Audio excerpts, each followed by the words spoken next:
जमात उलमा हिंद के अध्यक्ष मौलाना सैयद अरशद मदनी ने एटीएस के जरिए आतंकवाद के मामले में जो लखनऊ और उसके आसपास के इलाकों से जो गिरफ्तारियां हुई हैं उनको लेकर योगी सरकार के ऊपर सवाल खड़ा किया है और उसके साथ इस पूरे मामले को इलेक्शन से जोड़कर देखा जा रहा है। इस गिरफ्तारी के बाद लगातार सवाल खड़े हो रहे हैं।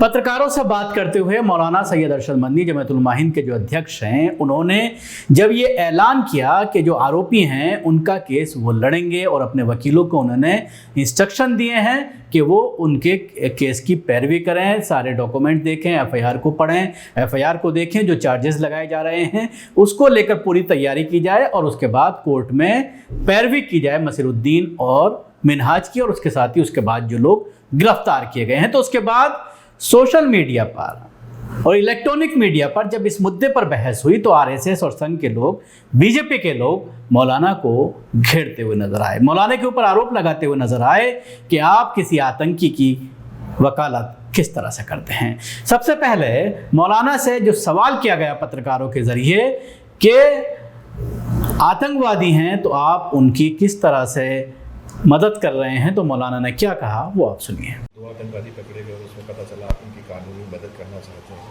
उसके बारे में थोड़ा बताएं।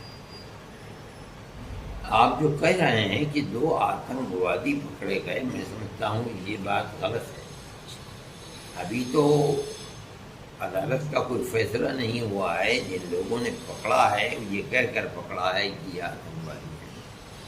हमने तो 25 साल से इस चीज़ को देखा है कि जिनको गवर्नमेंट की एजेंसियां आतंकवादी और दहशतगर्द करके पकड़ती हैं और उनके खिलाफ लोअर कोर्ट के अंदर, बल्कि हाई कोर्ट के अंदर भी जुर्म लगा दिया जाता है, लेकिन सुप्रीम कोर्ट से वो बाइज्जत बरी हो जाते हैं, हाई कोर्ट से बाइज्जत बरी हो जाते हैं। इसलिए वो मुल्जिम हैं, उनके ऊपर ये इल्ज़ाम है।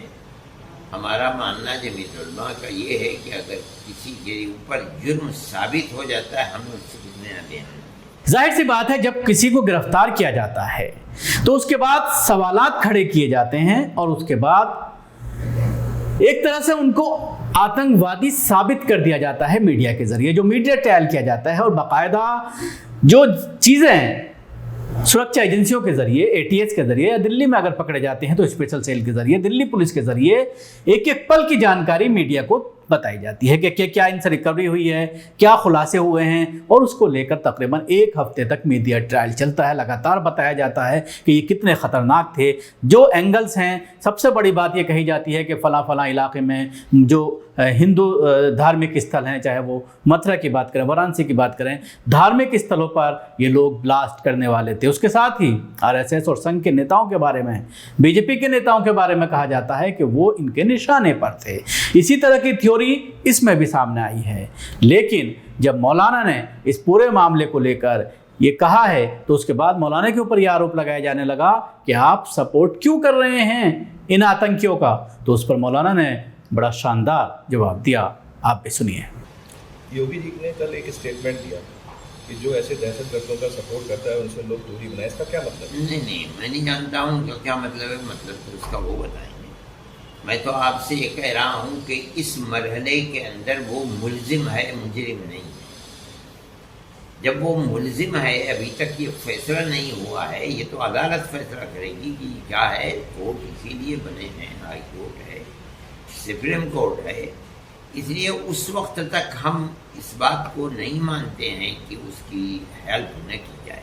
हमने पहले भी आपको बताया था, 3 दिन पहले एक स्टोरी चलाई थी जब जमात उलमा हिंद के जरिए एक प्रेस नोट जारी किया गया था और ये कहा गया था कि वो इन आरोपियों के केस लड़ेंगे क्योंकि मसीरुद्दीन के पिताजी ने ख़त लिखा है मौलाना को और ये कहा है कि हम माशी तौर पर बहुत कमज़ोर हैं, हम पैरवी नहीं कर सकते कोर्ट में, इसलिए हमारी मदद की जाए। तो मौलाना ने उसके बाद जो अपने वकील हैं वहाँ पर जो उमर गौतम साहब का केस देख रहे हैं, उनको इंस्ट्रक्शन दिया कि आप इस केस की भी पैरवी करें, तैयारी करें और कोर्ट में मुदल्लल अंदाज में इनकी पैरवी करें, जिसको लेकर के सवालात खड़े हो रहे हैं।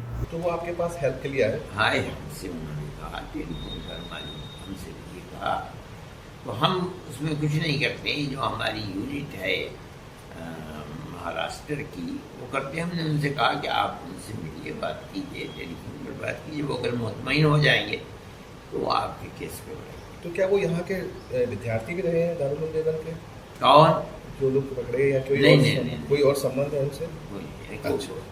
इनमें जो उनके साथ पकड़े गए थे उमर साहब के साथ, उनमें जो एक थे जहांगीर, वो दारुल उलूम के पड़े हुए। तो जमीयत किस तरह से उनकी मदद करेगी, क्या पूरा? हम केस लड़ते हैं, मतलब ये है कि हम लोगों की केस लड़ते हैं, वकील का खर्चा, इसलिए कि आमतौर पर लोग ऐसे होते हैं कि जो बेचारे अपने मुकदमे को चला नहीं पाते। इसका मतलब आपकी नज़रों में वो निर्दोष है? अभी तक सबके नज़रों में वो निर्दोष, जब तक वो मुलजिम हैं उनको आप कैसे दोषी कह देंगे? सुना आपने मौलाना इस पूरे मामले को किस तरह से डिफेंड कर रहे हैं, और ये कह रहे हैं कि हर किसी का राइट है, कॉन्स्टिट्यूशन ने राइट दिया है, हक दिया है कि आप अपनी पैरवी कर सकते हैं और अपने केस को मुदल्लल अंदाज में कोर्ट के समक्ष रख सकते हैं। शुक्रिया। आपको हमारी ये कोशिश कैसी लगी ज़रूर बताएं। हमारे यूट्यूब चैनल को सब्सक्राइब करना ना भूलें, इसके साथ ही बेल आइकन जरूर दबाएं। सभी अहम खबरों के लिए न्यूज़ MX को सब्सक्राइब करें, साथ ही बेल आइकॉन को जरूर दबाएं। लाइक, शेयर, कमेंट करना ना भूलें।